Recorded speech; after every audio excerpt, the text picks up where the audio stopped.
Yo, what's up? I have a little bit of a different content for you in this episode, but what I want to show you guys, this goes hand in hand with some of the things that I have preached before, where, you know, anything can work. If you're a core player playing support, you shouldn't be discouraged. You can make it work, maybe even with your own heroes. Like a lot of patches ago, I played a lot of DP5, even though it wasn't really a support hero. Right now, I've been playing some Mars 5, and, you know, even though those heroes aren't traditionally support heroes, I'm very good at them. And that's why you can make it work. And what I want to show you guys is KheZu at the major with OG. You know, they just won the major, and KheZu is not a support player. And Windranger, the hero that he played support in a lot of games with a track record of 11-1.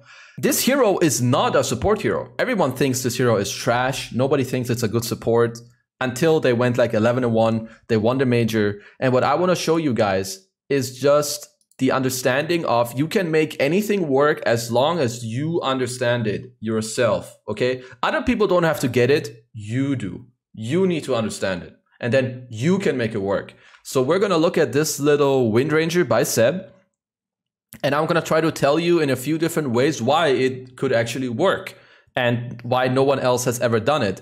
And it comes with the fact that he's a level 30 Windranger, because he's played it in, you know, different roles, mid and off lane, and maybe a little bit in post 4, that he could make it work even though nobody else could, because people are too scared to try different things.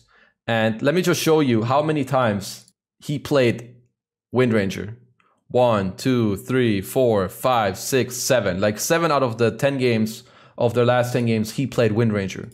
So let's just try and see why he can make it work and what he does to make it work.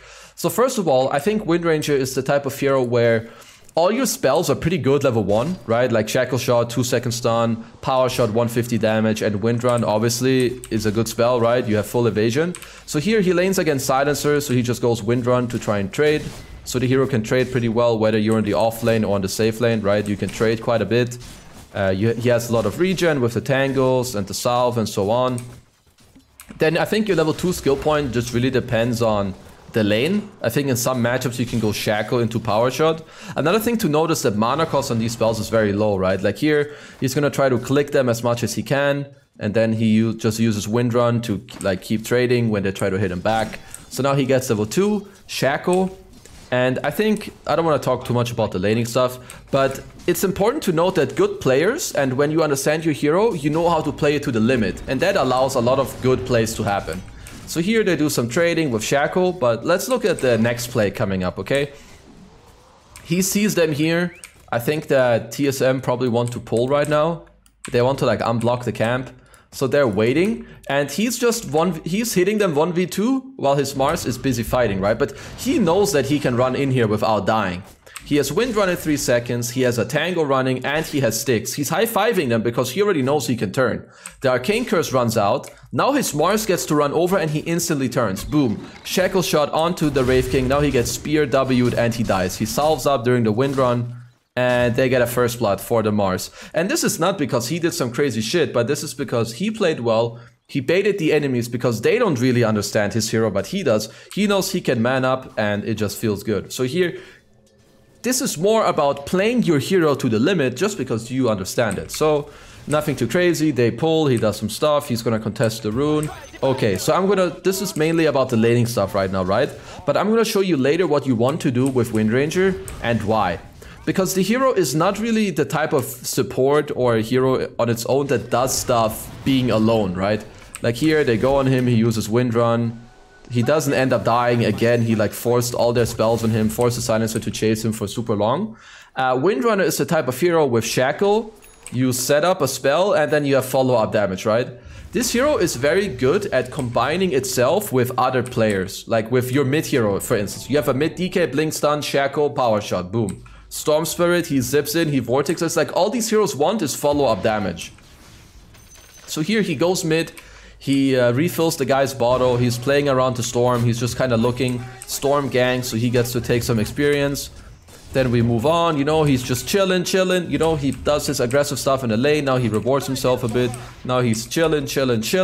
He's kind of looking what to do. Okay, who can I play with? Because again, Wind Ranger doesn't do much on her own. She needs to combine herself with someone else. And a lot of Dota heroes work this way, but yeah.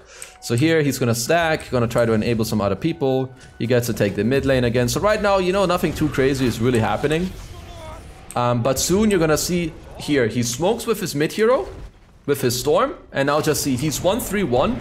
He has a 350 damage nuke that has the cast range of a hook shot and a shackle. So here he shackles this dude, sets it up for his Storm. Boom, they get a kill. Okay, now his Mars gets to take the top lane. Look, Storm, TP's mid. Look where he's running on Wind Ranger. Either he can go mid to help the Storm, or if Storm has to leave the lane, farm the jungle, or go regen, now he can take the mid lane. Now he's gonna look for some dewarding. He gets it done. 3k gold leader already for OG. Gonna hit some creeps because at minute 15, very crucial, you want to hit the shard timing with Wind Ranger because this Gale Force is really strong. Here again, he pings out the stacks, and what you also want to do with this hero, as you saw a bit in the early game, is you want to bait and you want to be either, you have like two ways of playing Wind Ranger.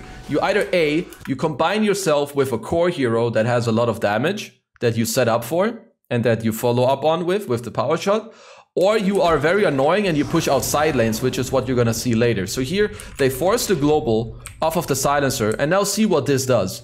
Because you might be thinking, oh, TSM, they use global to save the dude, that's good. But no, this opens up for the follow play. And this is, again, why you should always be aware of the follow, of what to do next. Here, he combines with his Storm, they go on this Wraith King mid, he dies once, gets a small shackle, Mars gets to connect over, stun into power shot, he dies again. And as you can see, he's either like dodging a smoke, breaking a smoke, combining with a core hero, or he does this, where he runs to a side lane to push out the wave. Now he's gonna get close to his Gale Force, and then we can just see again, he goes back to mid, follow a power shot on his spells, and boom. Like, do you guys see anything crazy here? No, not really. This is just a player who understands his hero, and who knows how to do it.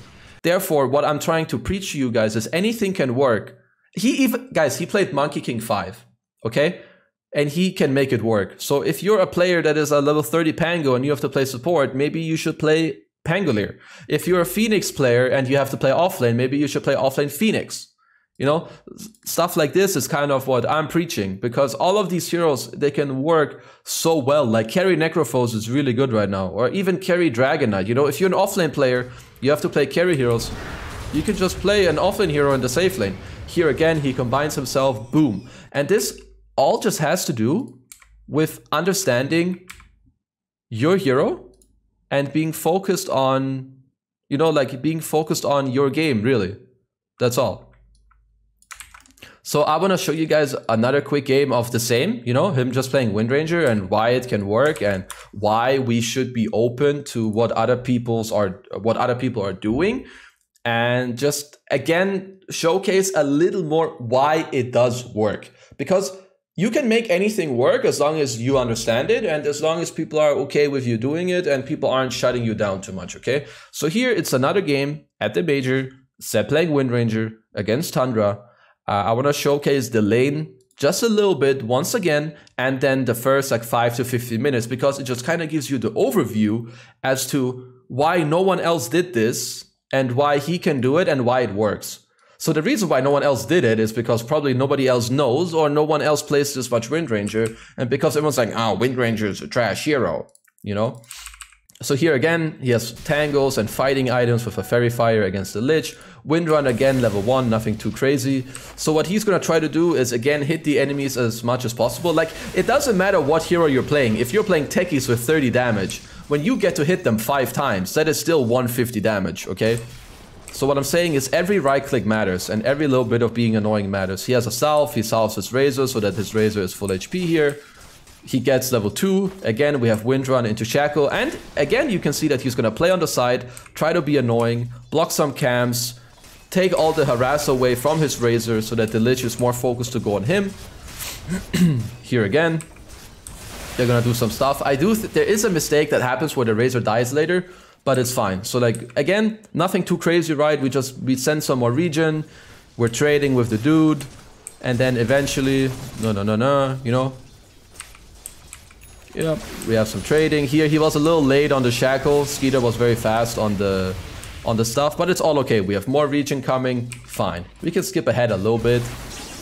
Here, this is kind of the first example I want to show. He has a stick charges, 10 stick charges and fairy fire. And this is something, the better you get, the higher MMR you go.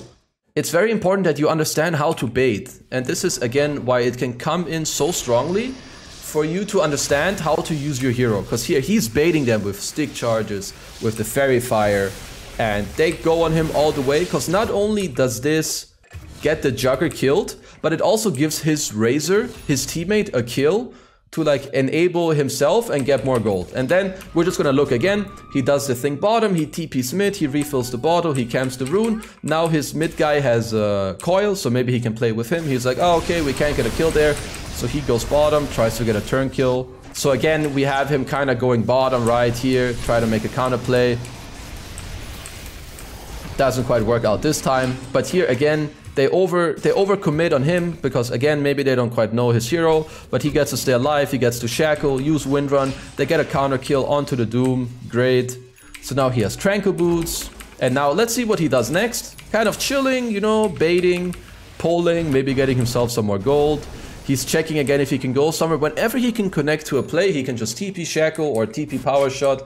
Now he will probably look to play with his mid hero again, maybe hit some creeps eventually. Look, he smokes again with his mid because it's just so simple. Like when you understand some of these heroes, Wind Ranger can either set up and then give a lot of follow damage, right? So they go bottom, sadly the Razor dies, but they get some follow-up damage. And let's just look, we're getting closer to minute 15. So again, we're either connecting with a mid hero to get some stuff done, or here we go to a side lane. We can go to a side lane, we can sit here, we can get ourselves some gold because we can clear waves with power shot, and if they try to kill us we have wind run, and we can set up kills with shackle. As long as we're ready to make other plays, it's super good, it gives us some gold. He smokes again with his mid hero. Because what you can see, it's very clear patterns of gameplay. So what I'm saying is when you really understand a hero, you can make it work, and you can make it very simple on yourself by just playing specific heroes a lot. And then following, not a script, but just following your instinct. He knows that this is good for him, and that's why, you know, that's why they kind of work on that.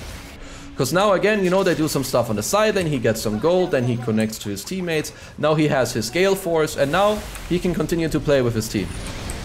I know he feeds here a little bit, but I think we can stop it here. So what I wanted to just show you guys is a hero that hasn't been touched before suddenly gets touched by a guy who isn't even a support player, and they go ahead and win a tournament by playing a hero that hasn't been played before. And I think it showed in so many games that the enemies had no idea how to deal with it. Even though when you look at it in this perspective, it's pretty straightforward, right, what he did. He goes to his lane, he tries to bait his enemies, hit them as much as possible, then eventually he plays around mid because he has a 350 damage high range nuke to follow up on his mid heroes, who mainly have like some sort of stun and all they want is follow damage like a Skyref, a Snapbolt, a Power Shot. But Wind Ranger does all of these things with very low committal. Then he has Shackle Shot with a stun later, he usually gets Blink Dagger, he goes to Shard minute 15, and it's super annoying to play against this hero and nobody had any idea. And even at this point, nobody would know had he not done this at the major. And this is what I want to show you, that anything can work. So many things in Dota have not been discovered yet. Therefore, have a positive mindset, have a good mindset. And if you have to play different roles, try to play your heroes in those roles, because he just showed it against the best players in the world that you can do it. Monkey King +5, Wind Ranger +5, like what the fuck, right? But he made it work, so you can too, if you know how to play your heroes. Hopefully this gave you like a little, like, you know, info/input on why it worked and how it worked and what kind of the formula is to playing this hero as a support, because maybe you want to do it too. Obviously Ceb is one of the GOATs, and yeah, just let me know what type of content you would like to see next. I just wanted to not only make some hero related gameplay with the content, so we did a few other things. But with that said, thank you guys for watching. I hope you enjoyed it, and I'll see you in the future.